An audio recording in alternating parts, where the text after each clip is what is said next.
BBC Sounds. Music, radio, podcasts. Welcome to The Verb, poems, poets and poetry on Radio 4 with me, Ian McMillan. And today we're spinning the poetry globe. Let's spin it. I'll tell you what, spin it at home. If you haven't got a globe, spin an orange. Let's see where the spinning stops. Spins towards that supremely poetic space where two languages meet. The poet and restlessly inventive experimenter S.J. Fowler is the founder of the European Poetry Festival, where poets write new works in pairs. He's been collaborating with the Latvian poet Krišjānis Zeļģis, and I'll be performing part of their collaboration with S.J. later. And I've been fascinated by the links between poetry and photography since, as a child, I sat in my Uncle Charlie's dark room in his house on North Street and tried to write poems in the gloom as his images emerged, and something magical seemed to happen, even though I couldn't really read what I'd written. Since then, as a poet, I've collaborated with a number of photographers, and it's always exciting to see these two creative worlds, one of the oldest and one of the youngest, rubbing against each other. And the writer and editor Rachel Segal Hamilton, who specialises in writing about photography, is going to explore those linguistic and visual links, because somehow that collaboration seems to be having a moment just now. Uncle Charlie would be impressed.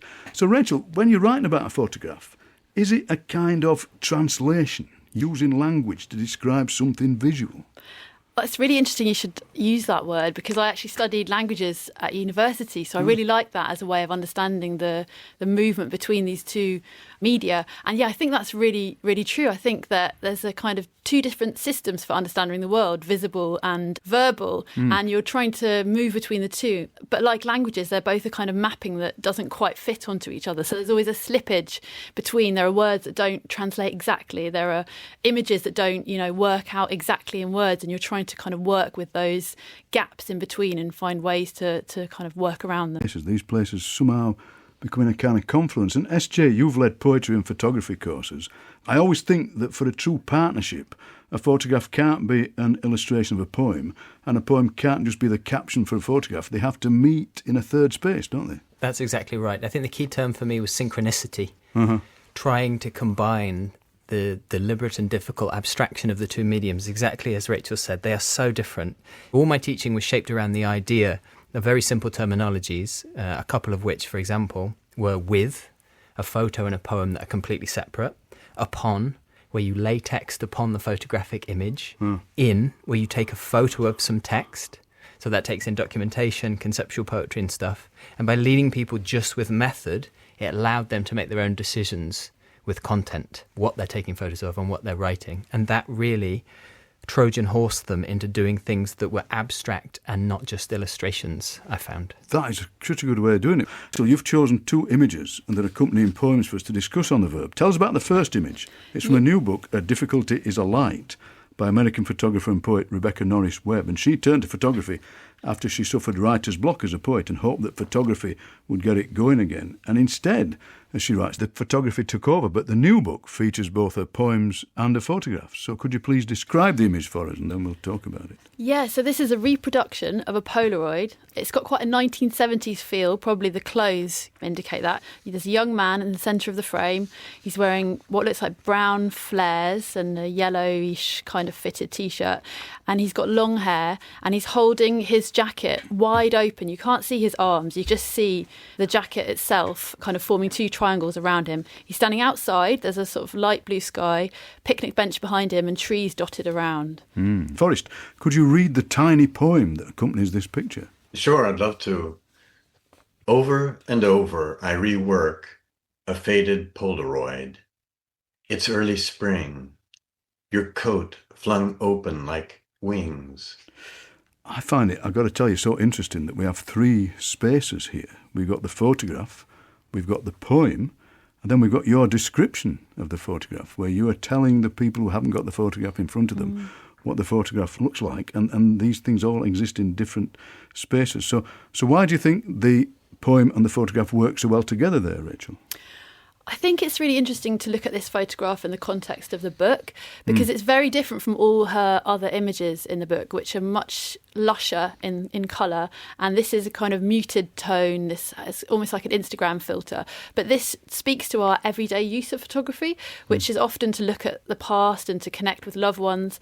And I think where her photography differs here is that she's doing that. She's kind of riffing off this image from her past, but she's also producing new photography that then helps her to deal with this situation in the present, because the book's about her brother who died by suicide, sadly, fairly recently, and her other brother, his twin, she'd lost a few years before that. So it's a kind of elegy to both of them.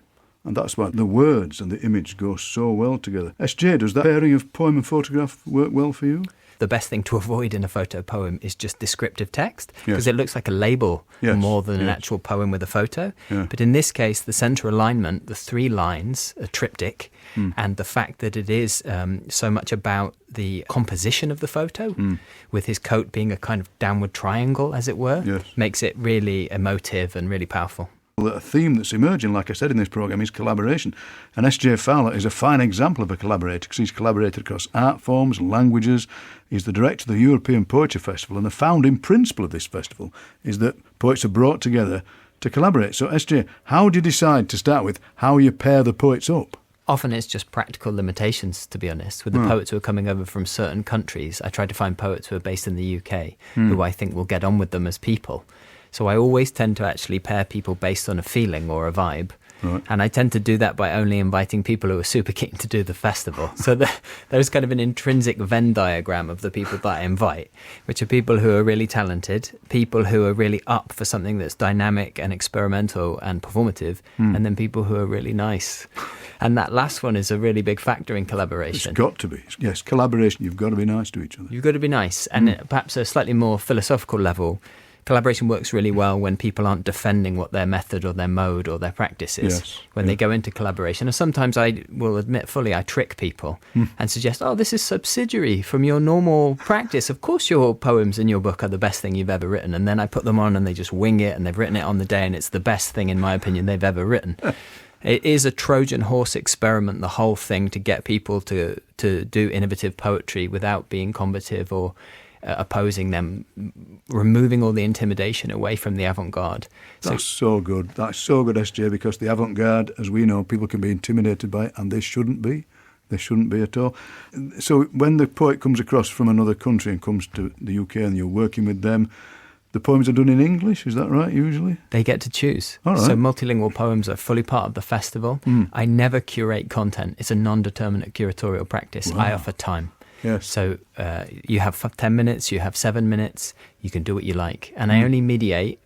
I probably commissioned over 1,000 poets all over the world to do this camerata model that drives the festival, and I've probably had to get involved in maybe 10 collaborations. People mediate it so well. They come up with their own methods, their own ways, and their own performances, and many of them will choose to read in English because they're proud of their English use, or they want it to be understood by the English audience. Yes. But when we've done this in other countries, and we've done the European Poetry Festival Camerata in many European nations, then it's dominated by the language of that country. So it's completely up to the poets in each collaboration.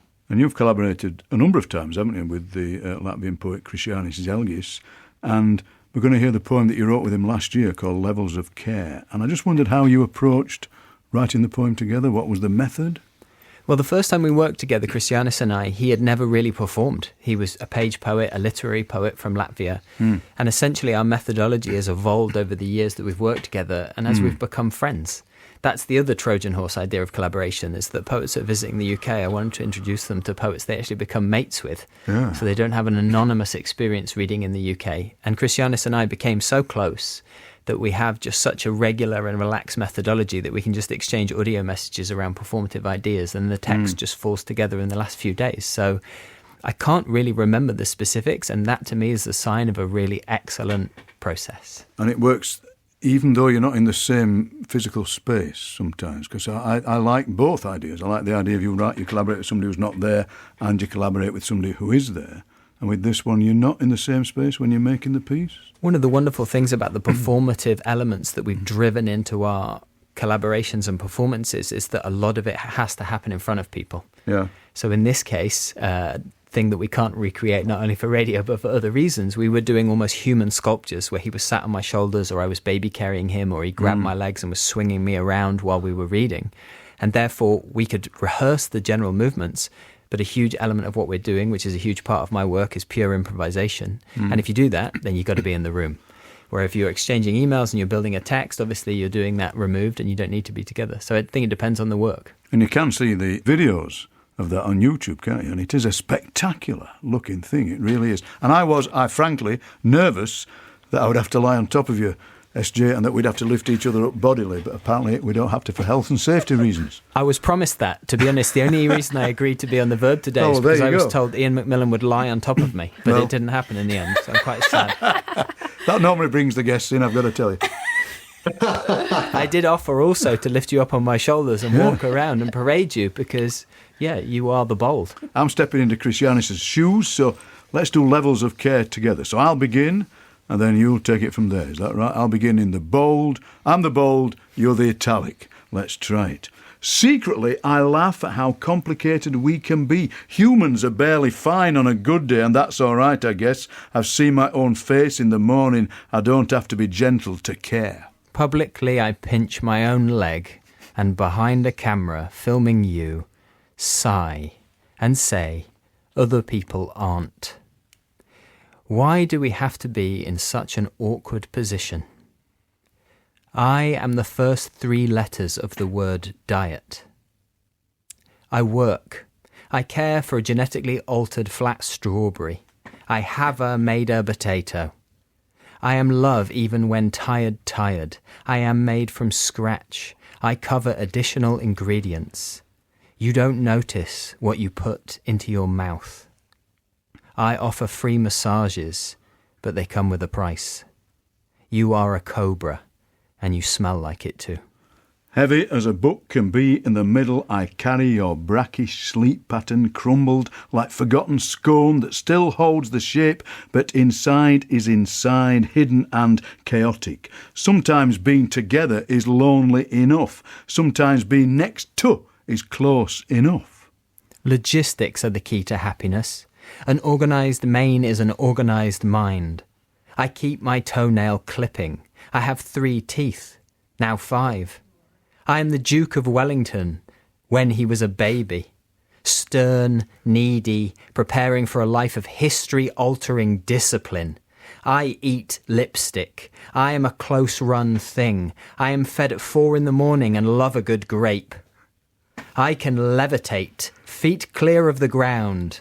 All I need is someone to help me do so. I recognise and embrace, but I was not aware that love can be so bottomless. Knowing how meaningless that sounds, I still try to explain it. Not sleeping is not the hardest part. The hardest part is knowing that there is only onwards now. I guess you sometimes have to break a leg to make an omelette. I am the steam of consciousness. I soften the skin of my friend Krišjānis and open his pores so you can see inside and learn. I am activated yeast. I am hundreds of new sandwiches given out freely that you refuse to eat. I am catching you as you sacrifice fall. I am a human net, a dog-eared copy of a Warhammer novel. I am a paid carer, which is exactly what you need.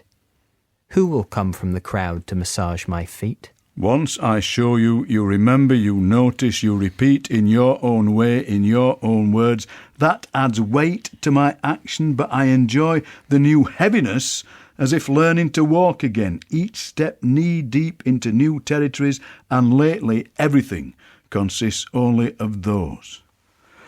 Whew, I enjoyed that very much. Let's give ourselves a round of applause. Excellent. All right, bravo. I'll tell you what was very exciting about that, not only just doing it was fantastic, but then the layers of humour and depth and surprise, actually. Even though I'd read the poem a few times to get my head around it and my mouth around it, as I read it, I became surprised by it, and that was because we were collaborating, and you were reading a bit and I was reading a bit, and that's where the surprise comes, isn't it? I think that's right. And I think the idea of these are all framed are also about their performative gestures. So we're trying to get the audience to focus in on what they were doing when they're listening to words spoken, and that be juxtaposed with these physical gestures and these strange movements. So we have these strange lines and images following each other, and moments where people register normal sentence structures, and then suddenly there's a strange image that follows. And it must be said, Krišjānis writing in English, I mean, incredible, his quality to be able to write in a second language too. So, yeah, it's a really special series of works we've done together. Wonderful. And the European Poetry Festival is on now. Check our website for details and theirs. I think it's time to emerge from Uncle Charlie's metaphorical darkroom. Thank you to all my guests, Rachel Segal Hamilton, Forrest Gander, Laurie Bolger and S.J. Fowler. You can find details of all the books we talked about on the Verb's website. And if anybody's near the Portico Library in Manchester, I've got a collaborative poetry and photography exhibition there with the photographer Andrew Brooks, and it features one image of me leaning against a stone wall like a South Yorkshire version of that bloke from the famous painting American Gothic. Look it up. You'll see the resemblance, especially the pitchfork.